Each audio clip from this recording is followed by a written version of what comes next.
Hi students, मैं हूं Shailendra Gupta. Inspire career academy के इस डिजिटल प्लेटफॉर्म पे एक बार फिर आपका स्वागत है। हम लोग कोऑर्डिनेशन कंपाउंड पढ़ना है। कोऑर्डिनेशन कंपाउंड में आज हम लोग पार्ट थर्ड पढ़ेंगे, जिसमें हम लोग आइसोमेरिज्म के बारे में पढ़ेंगे। पार्ट थर्ड में हम आइसोमेरिज्म का फर्स्ट पार्ट यानी कि स्ट्रक्चरल आइसोमेरिज्म के बारे में हम लोग पढ़ेंगे। ठीक है, तो आइए स्टार्ट करते हैं आज का क्लास। ओके, तो सबसे पहले हम लोग आइसोमेरिज्म के बारे में पढ़ते हैं। आइसोमेरिज्म क्या है? आइसोमेरिज्म जैसे दो या दो से अधिक कंपाउंड जिनका मॉलिक्यूलर फार्मूला सेम होता है, लेकिन उनके फिजिकल और केमिकल जो प्रॉपर्टीज होते हैं वह डिफरेंस होते हैं, उनको हम आइसोमेरिज्म कहते हैं। Compounds having same molecular formula but difference in chemical and physical properties. तो बहुत से ऐसे कंपाउंड होते हैं जिनका मॉलिक्यूलर फार्मूला तो सेम होता है, अलग अलग फंक्शनल ग्रुप होते हैं, अलग अलग तरह के वो केमिकल और फिजिकल प्रॉपर्टीज को शो करते हैं। कोऑर्डिनेशन कंपाउंड में जब हम देखते हैं तो यहाँ पे सेंट्रल मेटल एटम होता है। सेंट्रल मेटल एटम से लिगेंड्स अटैच होते हैं जो कोऑर्डिनेशन बॉन्ड से जुड़े होते हैं। तो इनका जो स्ट्रक्चरल अरेंजमेंट होता है और एक दूसरा जो होता है जो इनका ज्योमेट्रिकल अरेंजमेंट होता है, जो स्पेस में हम देखते हैं। तो इसके आधार पे इनको मेजर टू अलग अलग कैटेगरी में हम डिवाइड कर देते हैं। एक होता है हमारा स्ट्रक्चरल आइसोमेरिज्म और सेकंड होता है स्टीरियो आइसोमेरिज्म। जो स्ट्रक्चरल आइसोमेरिज्म है यह कि जब दो या दो से अधिक जो हमारे कोऑर्डिनेट कंपाउंड है उनका मॉलिक्यूलर फार्मूला तो सेम होता है, लेकिन उनका जो स्ट्रक्चर होता है वह डिफरेंस होता है। जब स्ट्रक्चर के डिफरेंस के आधार पे आइसोमर्स बनते हैं तब उसको हम क्या कहते हैं? Structural isomerism. ठीक है। सेकंड टाइप का होता है वह कि जब मॉलिक्यूलर फार्मूला तो सेम होता है, लेकिन जो स्पेस है उस स्पेस में जो उनका अरेंजमेंट होता है यानी ज्योमेट्रिकल जो अरेंजमेंट होता है वह जब डिफरेंस होता है तो वहां पे स्टीरियो आइसोमेरिज्म बनता है। तो आज के इस वीडियो में हम फर्स्ट पार्ट यानी कि स्ट्रक्चरल आइसोमेरिज्म के बारे में हम लोग बात करेंगे। तो आइए, स्ट्रक्चरल जो आइसोमेरिज्म है यह अलग अलग कई कैटेगरी का होता है। तो फर्स्ट हम लोग आइए देखते हैं।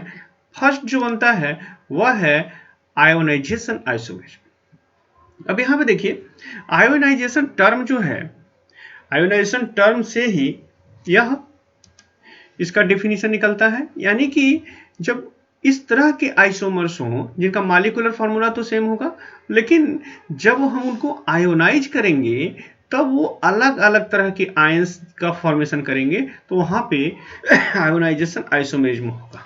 जैसे यहाँ पे हम एक एग्जांपल देखेंगे। यहाँ पे हम इस कंपाउंड को देख रहे हैं। यह जो कंपाउंड है CONH3 का 5BrSO4। अब इस कंपाउंड को हम देखेंगे और एक दूसरा कंपाउंड है, इसी कंपाउंड में SO4 को अगर हम कोऑर्डिनेशन स्फीयर के अंदर कर लें और Br को कोऑर्डिनेशन स्फीयर के बाहर कर लें। ठीक है।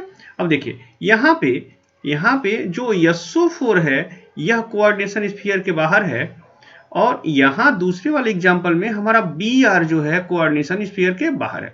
अब हमें पता है कि जो कोऑर्डिनेशन स्फीयर के अंदर होता है वह नॉन आयोनाइजेबल होता है, जो कोऑर्डिनेशन स्फीयर के बाहर होता है वह आयोनाइजेबल होता है। तो जब हम इसको आयोनाइज करेंगे तो फर्स्ट जो हमारा आइसोमर है CONH3 का 5Br, कोऑर्डिनेशन स्फीयर के बाहर हमारा SO4 है, तो यह जो साल्ट बनाएगा SO4 का 2 निगेटिव बनाएगा। तो यह जो साल्ट बनेगा यह SO4 का 2 निगेटिव साल्ट बनेगा। जबकि हम सेकेंड एग्जाम्पल जब हम देखेंगे और इसको हम जब आयोनाइज करेंगे तो यहाँ क्या बनेगा? Br नेगेटिव बनेगा। तो हम देख रहे हैं कि यहाँ जो मॉलिक्यूलर फार्मूला है, इन दोनों कंपाउंड का मॉलिक्यूलर फार्मूला तो सेम है, लेकिन जब हम आयोनाइज कर रहे हैं तो हमें अलग अलग तरह के साल्ट मिलने हैं, इसीलिए यहाँ पे आयोनाइजेशन आइसोमेरिज्म होगा। ठीक है। आइए एक और हम एग्जांपल इसका देखते हैं। अब यहाँ देखिए, जैसे CONH3 का 4 है, Cl2 है और NO2 है। अब यहाँ पे जो NO2 है या NO2 देख रहे हैं, यह कोऑर्डिनेशन स्फीयर के बाहर है, यानी कि यह आयोनाइजेबल है। अब इसी का अगर हम NO2 को कोऑर्डिनेशन स्फीयर के अंदर कर लें और 1Cl जो लिगेंड के रूप में है इसको हम बाहर कर लें, तो यहाँ आप देखिए, यहाँ पे जो Cl है यह यहाँ पे Cl2 था, अब एक Cl को हम बाहर कर लिए, ठीक है, और Na2 को हम क्या किया, कोऑर्डिनेशन स्फीयर के अंदर कर लिए। तो अब यहाँ पे यह जो Cl है यह आयोनाइजेशन पोजीशन पे आ गया। तो अब यहाँ हम देखेंगे जब पहला जो एग्जाम्पल है, जब इसको हम आयोनाइज करेंगे तो हमको NO2 निगेटिव मिलेगा, ठीक है, हमको क्या मिलेगा, NO2 निगेटिव मिलेगा। लेकिन जब हम दूसरे वाले एग्जाम्पल को देखेंगे, इसको आयोनाइज करेंगे तो हमें क्या मिलेगा, Cl निगेटिव मिलेगा। तो यहाँ हम देख रहे हैं कि जो हमारा कोऑर्डिनेशन कंपाउंड है, यह दोनों कोऑर्डिनेशन कंपाउंड का मॉलिक्यूलर फार्मूला तो सेम है, लेकिन जब हम आयोनाइज कर रहे हैं तो आयोनाइज करने के बाद हम देख रहे हैं कि फर्स्ट वाले में हमको NO2 निगेटिव मिल रहा है, दूसरे वाले में Cl निगेटिव मिल रहा है। तो अब यह दोनों एक दूसरे का आयोनाइजेशन आइसोमेरिज्म, ठीक है, तो एक दूसरे का आयोनाइजेशन आइसोमर होगा, ठीक है। नेक्स्ट देखेंगे हम एक सेकंड टाइप का जो होता है वह भी एक प्रकार का आयोनाइजेशन आइसोमेरिज्म ही है, लेकिन इसको थोड़ा हम अलग कैटेगरी में करके पढ़ते हैं, क्योंकि यहाँ पे जो कोऑर्डिनेशन स्फीयर है और कोऑर्डिनेशन स्फीयर के जो बाहर है, यानी कि जो नॉन आयोनाइजेशन स्पेस है और जो आयोनाइजेशन स्पेस है, दोनों में हम वाटर का एक्सचेंज करते हैं, इसीलिए इसको हम हाइड्रेट आइसोमेरिज्म कहते हैं। आइए एक एग्जांपल देखते हैं।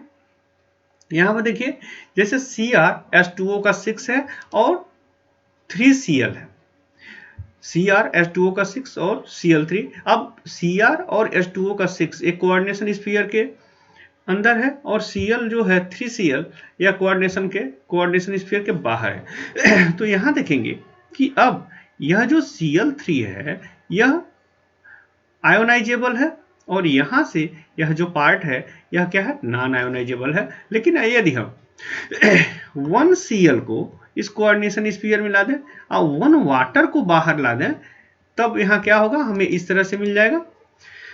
तो यहाँ देखिए कि यहाँ बाहर कौन आ रहा है, बाहर वाटर आ रहा है। अब वाटर क्या है, यह आयोनाइजेबल हो गया। इसके पहले फर्स्ट वाले एग्जाम्पल में वाटर जो है आयोनाइज नहीं होगा, लेकिन सेकंड एग्जाम्पल में हम देखेंगे कि वाटर भी आयोनाइज होगा और Cl में केवल 2Cl जो है आयोनाइज होगा, 1Cl जो कोऑर्डिनेशन के स्फीयर के अंदर आ गया, अब यह आयोनाइज नहीं होगा। एक और एग्जाम्पल इसका देखते हैं। यदि हम यहाँ पे जो बाहर 2Cl है, एक और Cl को यदि हम अंदर कर लेते हैं तो यहाँ 2Cl हो गया, और एक और वाटर हम बाहर करेंगे तो यहाँ वाटर क्या होगा, 2 मॉलिक्यूल हो जाएगा, ठीक है।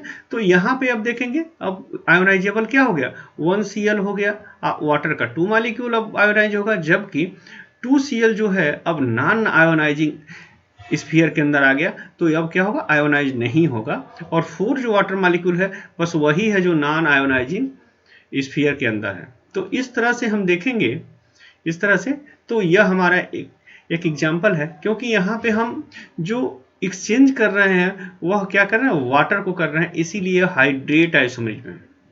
एक और एग्जाम्पल देखते हैं। अब यहाँ देखिए, यह जो एग्जाम्पल है इसमें हम 3 का 3 जो Cl है सभी Cl को अंदर कर लें और 3 वाटर मॉलिक्यूल को बाहर कर लें, यह एक बनेगा। लेकिन यहाँ आप देखेंगे कि अब कोऑर्डिनेशन जो कंपाउंड है, तो जो सेंट्रल मेटल है यहाँ पे 3 ऑक्सीडेशन स्टेट में है। यह कितने ऑक्सीडेशन स्टेट में, 3। अब 3 ऑक्सीडेशन स्टेट में 3 पॉजिटिव है, यहाँ Cl क्या होगा, 3 निगेटिव हो गया। तो अब इसको न्यूट्रलाइज कर दिया और यहाँ पे क्या आ गया, 0 आ गया। अब देखिए, इसके पहले अगर हम देखेंगे, इसके पहले हम देख लेंगे, तो यहाँ पे कलर को चेंज कर ले रहे हैं।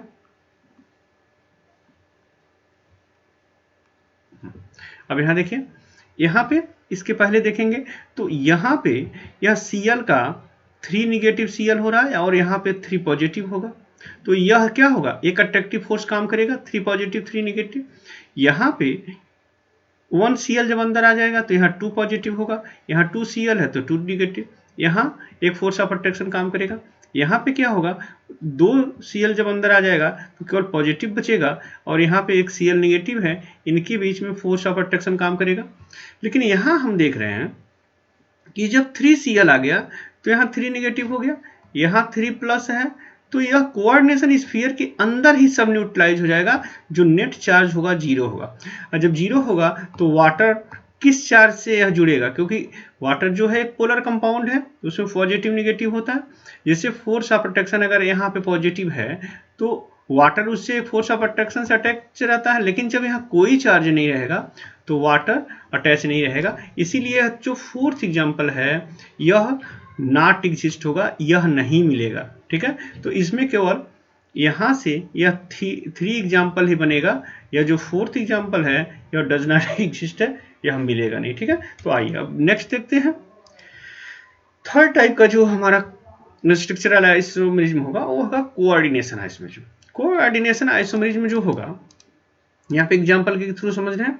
अब देखिए, जब हमारे पास दो कोऑर्डिनेशन स्फीयर का कोऑर्डिनेट कंपाउंड हो, यानी कि ऐसा कंपाउंड हो जिसमें 2 कोऑर्डिनेशन स्फीयर हो, और इन 2 कोऑर्डिनेशन स्फीयर में हमारे पास जैसे यहाँ देखेंगे Cr है 3 पॉजिटिव है और NH3 का 6 है, यहाँ पर भी Cr है लेकिन Cn 6 है। ठीक है, तो हम देख रहे हैं कि यदि हम एक दूसरे में लिगेंड को एक्सचेंज कर दें, यहाँ पे इस लिगेंड को एक्सचेंज कर दें तो हमें इस तरह से मिल जाएगा यहाँ पे। यानी कि यहाँ जो 6 हमारे पास NH3 है, इसमें से 2 NH3 जो है हम दूसरे वाले स्फीयर में दे दें और वहाँ से 2 Cn हम पहले वाले में ले लें, या फिर 1 NH3 को दे करके 1 Cn ले लें। तो इस तरह से हम देखेंगे इस तरह का जो कोऑर्डिनेशन स्फीयर से दूसरे कोऑर्डिनेशन स्फीयर में जब हम लिगेंड को एक्सचेंज करते हैं, उस लिगेंड के एक्सचेंज करने से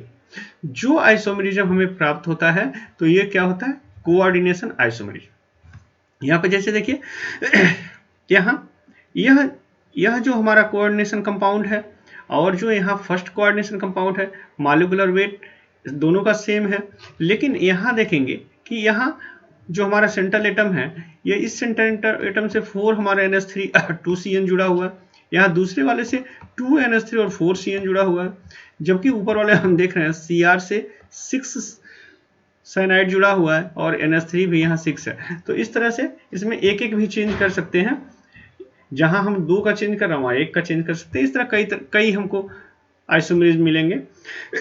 तो इस तरह का जो हमारा आइसोमेरिज्म होता है इसको हम कोऑर्डिनेशन आइसोमेरिज्म कहते हैं। ठीक है, तो यहां तक क्लियर हो गया। अब देखिए नेक्स्ट जो हमारा 4 है, वह है 4 जो आइसोमेरिज्म है वह है लिंकेज आइसोमेरिज्म। ठीक है, जो लिंकेज आइसोमेरिज्म है तो यहाँ देखिए, जैसे जब हम एम्बिडेंटेड लिगेंड्स पढ़े हैं नॉमेनक्लेचर में, तो एम्बिडेंटेड लिगेंड में हम लोगों ने पढ़ा है कि कुछ ऐसे मोनोडेंटेड लिगेंड होते हैं जिनमें एक से अधिक इलेक्ट्रॉन डोनेटिंग साइट होता है। ठीक है, इलेक्ट्रॉन डोनेटिंग साइट का मतलब हो गया कि जैसे एक ही हमारा लिगेंड है लेकिन उस लिगेंड में 2 या 2 से अधिक ऐसे पेयर ऑफ इलेक्ट्रॉन है जो सेंट्रल मेटल एटम को दिए जा सकते हैं, लेकिन एक समय में एक ही पेयर ऑफ इलेक्ट्रॉन दिया जाता है, इसीलिए उनको हम क्या कहते हैं, एम्बिडेंटेड लिगेंड। तो एम्बिडेंटेड लिगेंड जो है वह स्वयं में एक आइसोमेरिज्म डेवलप करता है, क्योंकि एक समय में वह एक ही इलेक्ट्रॉन डोनेटिंग साइड से इलेक्ट्रॉन पेयर को देता है।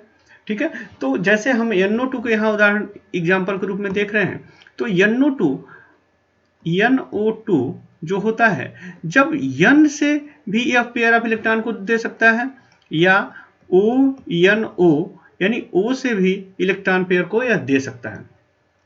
तो जब एक बार में यह N से जब इलेक्ट्रॉन पेयर को देगा और दूसरी बार जब O से इलेक्ट्रॉन पेयर को देगा तो यह खुद में भी एक आइसोमेरिज्म डेवलप करेगा। यहाँ देखिए, यहाँ पे यह नाइट्रोजन के थ्रू इलेक्ट्रॉन पेयर दे रहा है, जबकि यहाँ पे ऑक्सीजन के थ्रू दे रहा है। तो यह जो होगा इस तरह से कि जो सेंट्रल मेटल एटम है उससे जो लिगेंड का लिंक है, उस लिंक के आधार पे जब कोई आइसोमेरिज्म हमें प्राप्त होता है तो उसको हम क्या कहते हैं, लिंकेज आइसोमेरिज्म।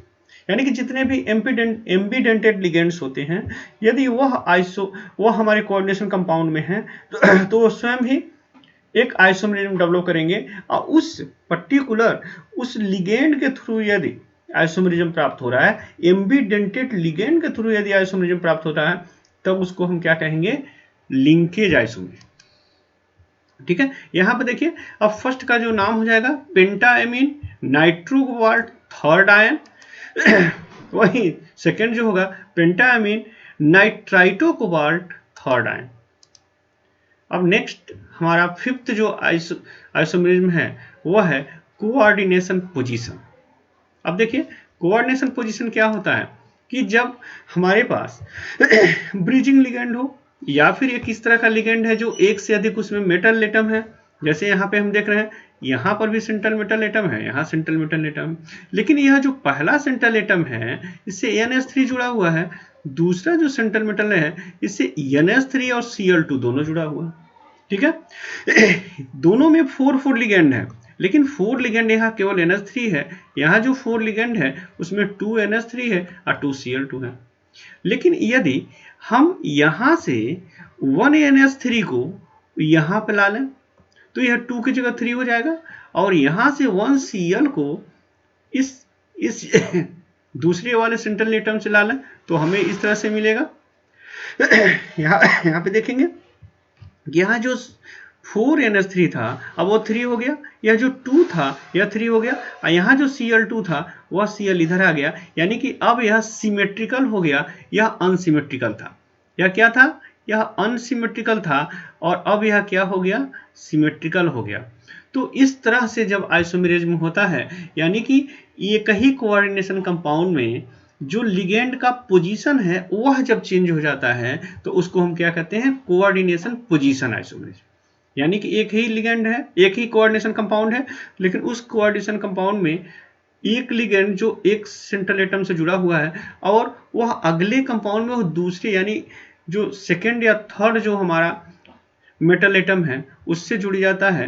तो इस तरह से जो आइसोमेरिज्म बनता है इसको हम कोऑर्डिनेशन पोजीशन आइसोमेरिज्म कहते हैं। ठीक है, नेक्स्ट हम लोग देखेंगे लिगेंड आइसोमेरिज्म। अब देखिए कुछ लिगेंड ऐसे होते हैं, कुछ लिगेंड जो स्वयं में अपने आप ही एक आइसोमेरिज्म होते हैं। जैसे यहाँ पे हम एग्जांपल एक देख रहे हैं, प्रोपेन है।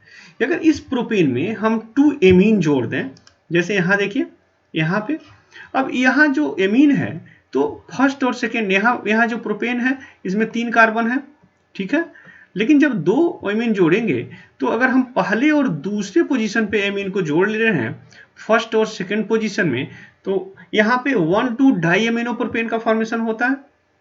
क्या हो रहा है? 1,2 डाई एमिनोप्रोपेन, या फिर इसको हम क्या बोलते हैं? प्रोपिलीन डाई एमीन, जिसको पीएन भी कहा जाता है। शॉर्टकट में इसको पीएन, जब इसका नामनक्लेचर करेंगे या फिर कंपाउंड में लिखेंगे तो इसको पीएन के नाम से लिखा जाता है। 1,2 डाई एमिनोप्रोपेन या प्रोपिलीन डाई एमीन पीएन। तो अब यहाँ देखिए यह फर्स्ट एंड सेकेंड पोजीशन में है। यदि इसी NH2 को हम इस थर्ड पोजीशन पे कर दें तो हमें इस तरह से लिगेंड्स मिलेगा। अब यह जो मिलेगा तो अब यहाँ क्या हो गया? 1,3 डाई एमिनोप्रोपेन हो गया, यानी कि ट्राइमेथिलीन डाई एमीन, इसको हम टीएन के नाम से जानते हैं। ठीक है, तो यह पीएन जो होता है और जो टीएन होता है, ठीक है, तो पीएन और टीएन भी जैसे यह स्वयं में ही आपस में ही यह क्या है? एक आइसोमेरिज्म है। तो इस तरह के जो आइसोमेरिज्म होते हैं उनको हम क्या कहते हैं? Ligand isomerism. यानी कि कुछ लिगेंड ऐसे होते हैं जो स्वयं में ही आइसोमेरिज्म होते हैं, तो उनको हम क्या कहते हैं? Ligand isomerism. ठीक है, यानी कि वो आपस में ही चेंज करके कई पोजीशन बनाए रखते हैं। तो इस तरह का जो आइसोमेरिज्म होता है उसको हम क्या कहते हैं? Ligand isomerism. अब नेक्स्ट और इंपॉर्टेंट है वह है पॉलीमराइजेशन आइसोमेरिज्म। अब देखिए पॉलीमराइजेशन आइसोमेरिज्म जो होता है तो एक प्रकार का यह स्यूडो आइसोमेरिज्म कहा जाता है। स्यूडो आइसोमेरिज्म कहा जाता है। स्यूडो को कहते हैं क्योंकि जो डिफिनीशन है कि compounds having same molecular formula but different in chemical and physical properties, ठीक है। लेकिन यहाँ पर हम देखेंगे कि जो कंपाउंड्स हैं उनके मॉलिक्यूलर फार्मूला जो हैं, मॉलिक्यूलर वेट जो है, मॉलिक्यूलर फार्मूला तो सेम रहेंगे, मॉलिक्यूलर वेट जो है वो डिफरेंस होंगे। जब मॉलिक्यूलर वेट डिफरेंस होंगे तो जो आइसोमेरिज्म का जो डिफिनीशन है वही सटीक नहीं बैठता है। ठीक है, इसीलिए हम इसको स्यूडो आइसोमेरिज्म कहते हैं। लेकिन कुछ ऐसे क्राइटेरिया हैं जिसके आधार पे हम देखते हैं कि हाँ एक दूसरे का आइसोमेरिज्म है। जैसे यहाँ हम देखते हैं, यहाँ देखेंगे तो इसका कुछ कंडीशन है। कंडीशन यह है कि जितने सेंट्रल मेटल और जितने तरह के लिगेंड पहले वाले हमारे कंपाउंड में हो, उतने ही तरह के लिगेंड और उतने ही तरह के सेंट्रल मेटल एटम पहले वाले में भी होना चाहिए। तो पहले और दूसरे में सेम सेंट्रल मेटल एटम और सेम लिगेंड्स होने चाहिए। जैसे यहाँ पे हम देखेंगे तो यहाँ कोबाल्ट है, यहाँ पर भी कोबाल्ट है, NH3 है, NO2 है, तो यहाँ पर भी देखेंगे कोबाल्ट है, NH3 है और NO2 है। तो ये फर्स्ट कैटेगरी को, ये फर्स्ट जो क्राइटेरिया उसको ये फॉलो कर रहा है।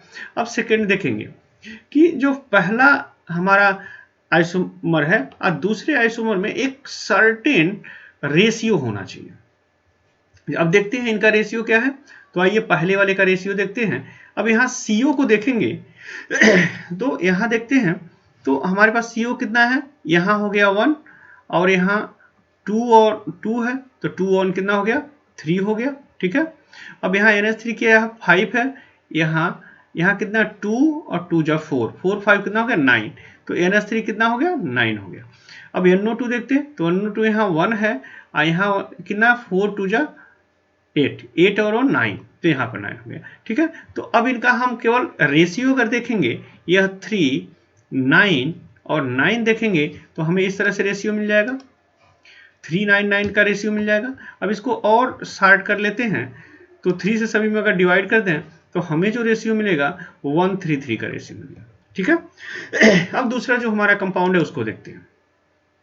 तो अब इसको भी उसी तरह हम पहले उनकी संख्या देख लेते हैं। तो यहाँ CO कितना है 4 है, NH3 कितना है 12 है, NO2 कितना है 12, CO यहाँ देख लेते हैं, CO है, यहाँ भी CO है, तो यहाँ 3 है और पहले वाले में 1 4 हो गया और यहाँ NH3 6 है, NH3 कितना है 2 × 3 यानी 6 6 12 हो गया।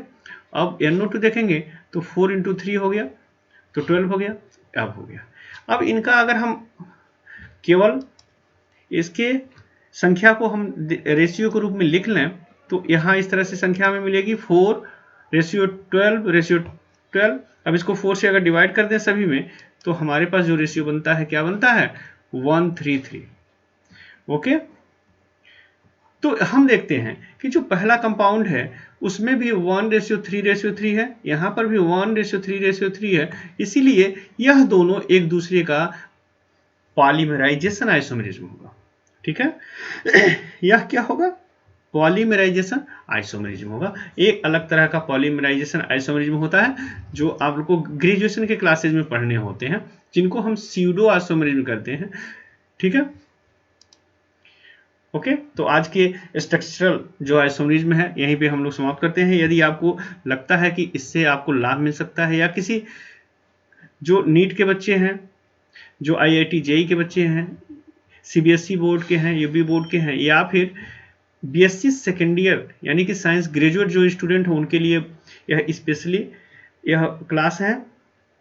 तो इसको आप यदि अच्छा लगता है तो प्लीज़ इसे लाइक कीजिए, शेयर कीजिए और कमेंट कीजिए और बताइए कि और क्या इसमें सुधार किया जाए।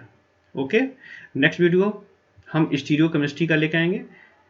तब देखने के लिए, इस वीडियो को देखने के लिए आपको बहुत बहुत धन्यवाद। Thank you. ओके।